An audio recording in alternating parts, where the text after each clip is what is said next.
Episode के starting में टूची सबसे बोलता है कि अब मैं समझ गया, तो फिर ये वही जगह है जहाँ पर पहले टॉम वर्कर्स का ऑफिस था। जिसे सुनकर पीछे से फ्रैंकी बोलता है कि यहाँ से चले जाओ। टूची ये सुनकर सब चीज़ तोड़ने लगता है, जिसे देखकर फ्रैंकी बोलता है कि तुम ये नहीं कर सकते। और तभी पीछे से खलीफा वहाँ पर आकर उसे अपने हथियार से पकड़ लेती है और लूची बोलता है कि वो ब्लूप्रिंट हमें दे दो। वैसे मुझे पता है कि तुमने भी बिल्कुल टॉम की तरह ही 8 साल पहले एक अपराध किया था। फ्रैंकी ये सुनकर बोलता है कि बकवास करना बंद करो, टॉम सैन ने कुछ भी गलत नहीं करा था और क्योंकि तुम कुछ भी नहीं जानते तो अपना मुंह बंद रखो। जिसे सुनकर लूची ने फ्रैंकी को लात मार दी और यहाँ पर फ्रैंकी पहले की बातें याद करने लगता है, जहाँ पर टॉम बोलता है कि फ्रैंकी तुम बीच में मत आना, चाहे कुछ भी हो जाए। और ये सब याद करने के बाद हमें वापस से पास्ट में 8 साल पहले के वाटर 7 का सीन दिखाया गया, जहाँ पर लोग बातें कर रहे होते हैं और बोलते हैं कि बस 3 दिन और वो दिन आ जाएगा जब पता चलेगा कि टॉम को आगे सज़ा मिलेगी या फिर नहीं। पर जो भी हो, हमें पक्का भरोसा है कि उसे माफ़ कर दिया जाएगा, क्योंकि उसने आखिरकार इतनी बढ़िया ट्रेन जो बनाई है। फिर यहाँ पर आइसबर्ग को दिखाया गया, जो टॉम से बोलता है कि हमने सी ट्रेन तो बना दी, पर अभी भी कुछ आइलैंड इसे एक्सेप्ट नहीं कर रहे। टॉम ये सुनकर बोलता है कि चिंता मत करो, कुछ साल और सब कुछ ठीक हो जाएगा, मुझे पक्का भरोसा है। और तभी पीछे से वहाँ पर कुछ लोग आ गए, जो टॉम से बोलते हैं कि माफ़ करना, हमने तुम्हें तुम्हारे काम के बीच में डिस्टर्ब करा। और तभी पीछे से हमें फ्रैंकी और उसकी बैटलशिप पहले की तरह फिर से आती हुई दिखी और वो सीधा जाकर उसी आदमी से टकरा गई। जिसके बाद वो आदमी बोलता है कि हाँ, तो मैं बोल रहा था, मैं CP5 से हूँ। पीछे से फ्रैंकी उन सबको देखकर बोलता है कि मुझे माफ़ कर देना, पर टॉम सैन और आइसबर्ग, इधर देखो, आखिरकार मैंने उस बड़े सी किंग को हरा ही दिया। जिसे देखकर आइसबर्ग बोलता है कि तुम ये बेकार की चीज़ें कब तक करते रहोगे, और पता है क्या, अभी ये काफ़ी ज़्यादा ताकतवर हो चुकी हैं, तो इनका अच्छे से ध्यान रखो, क्योंकि अगर ये किसी गलत के हाथों चली गई तो पक्का काफ़ी ज़्यादा नुकसान हो जाएगा। जिसे सुनकर फ्रैंकी बोलता है कि ऐसा कुछ नहीं होगा। यहाँ पर वो CP5 वाला आदमी बोलता है कि अरे मुझे इग्नोर मत करो। जिसे सुनकर टॉम बोलता है कि तो बोलो, क्या बात करनी थी। फिर यहाँ पर कुछ देर बाद का सीन दिखाया गया, जहाँ पर वो आदमी टॉम से बोलता है कि वो ब्लूप्रिंट हमें दे दो। जिसे सुनकर टॉम हंसने लगता है और कहता है कि क्या ब्लूप्रिंट, मेरे पास ऐसा कुछ भी नहीं। वो आदमी ये सुनकर बोलता है कि अगर वो नहीं दिए तो मैं सबको बता दूंगा कि तुमने ही पायरेट किंग की शिप बनाई थी। टॉम ये सब सुनकर बोलता है कि वो सबको पहले ही पता था। जिसे सुनकर वो आदमी काफ़ी ज़्यादा चौंक जाता है और बोलता है कि तो फिर तुम्हें सज़ा क्यों नहीं मिली। टॉम उससे बोलता है कि तुम तो एजेंट थे, जाकर ये खुद पता करो।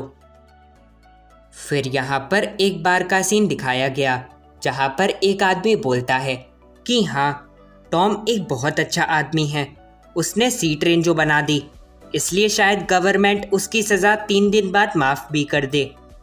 वो आदमी ये सुनकर बोलता है कि क्या, और ये कहने के बाद हमें एक पास्ट का सीन दिखाया गया, जहाँ पर वो आदमी वर्ल्ड गवर्नमेंट के कुछ लोगों से बोलता है कि सब पायरेट्स उन प्राचीन हथियार के ही पीछे थे और इससे पहले कि वो उन्हें मिल जाएं, हमें उसे ढूंढकर पायरेट एरा को ख़त्म कर देना होगा।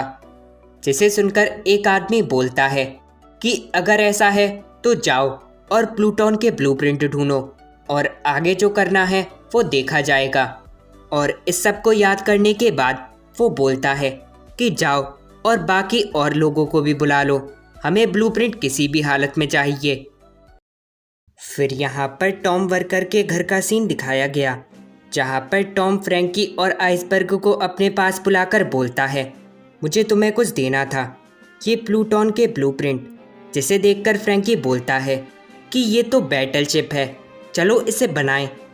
आइसबर्ग ये सुनकर बोलता है कि पागल हो क्या, ये कोई आम शिप नहीं, ये एक प्राचीन हथियार था और अगर ये किसी गलत के हाथों में चला गया तो पूरी दुनिया तबाह हो जाएगी। पीछे से टॉम ये सब सुनकर बोलता है कि हाँ, तुमने सही बोला। जब तक तुम इन्हें बचा सकते हो तब तक बचाना, और अगर कभी खतरा लगे तो इन्हें जला देना।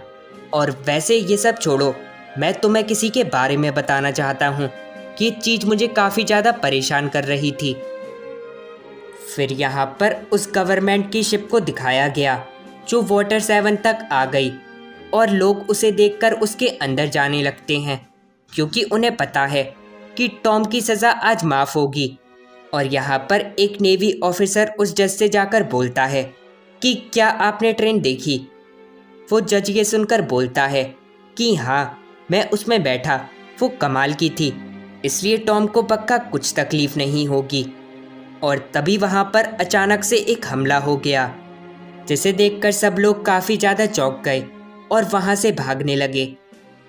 यहाँ पर फ्रैंकी सामने देखकर बोलता है कि वो हमला तो उधर से हुआ, और यहाँ पर होती है और किसी की नहीं बल्कि फ्रैंकी की बैटलशिप, जो लगातार उस गवर्नमेंट शिप पर हमला कर रही होती हैं, जिसे देखकर सब लोग वहाँ से भागने लगते हैं। फ्रैंकी ये सब देखकर बोलता है कि पर ये सब करा किसने? फिर यहाँ पर आइसबर्ग को दिखाया गया जो टॉम से बोलता है कि जल्दी करो, एक बड़ी गड़बड़ हो गई। फिर यहाँ पर एक आदमी को दिखाया गया जो बोलता है कि बॉस, हमने हमला कर दिया, अब आगे क्या करें? जिसे सुनकर वो CP5 वाला आदमी बोलता है कि बढ़िया, अब जैसा मैंने बताया था वैसे ही उन्हें फंसा दो।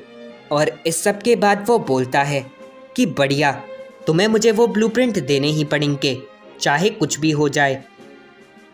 फिर यहाँ पर टॉम और आइसबर्ग को दिखाया गया जो बोलते हैं कि जल्दी करो, हमें जाकर उन सबको रोकना होगा।